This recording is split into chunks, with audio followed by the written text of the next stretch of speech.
আসসালামু আলাইকুম। আশা করি সবাই ভালো আছেন। রসুন কিভাবে সংরক্ষণ করে অর্থাৎ সঠিকভাবে রসুন সংরক্ষণ কিভাবে করা হয় সেটা নিয়ে আসলে আমরা কথা বলবো।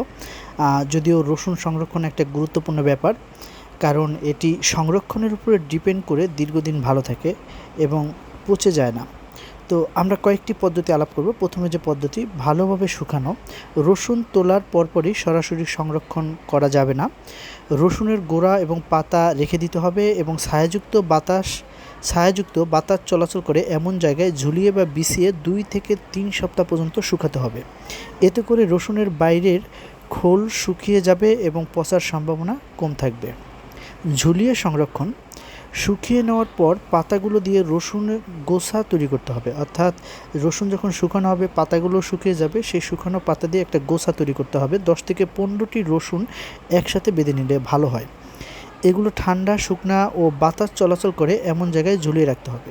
সরাসরি রোদ ও ভিজা জায়গায় এড়িয়ে চলতে হবে। তৃতীয় যে মেথড বা পদ্ধতি, সেটা নিয়ে আমরা আলাপ করব। বাঁশের ডালা বা ঝুড়িতে রাখা শুকানো রসুন বাঁশের ডালায় বা ঝুড়িতে রেখে ঘরে ঠান্ডা ও বাতাস চলাচল করে এমন জায়গায় রেখে দিতে হবে। মাঝে মাঝে রসুন নেড়ে দিতে হবে যাতে বাতাস পায় এবং ছত্রাক বা পচা রসুন যেটা ধরা থাকবে সেগুলো যাতে আলাদা করে ফেলে দেওয়া যায়। ছাই ব্যবহার করে সংরক্ষণ, শুকানো রসুন বাতাসের হাঁড়িতে রেখে প্রতিটি স্তরের মাঝে শুকনো ছাই দিতে হবে।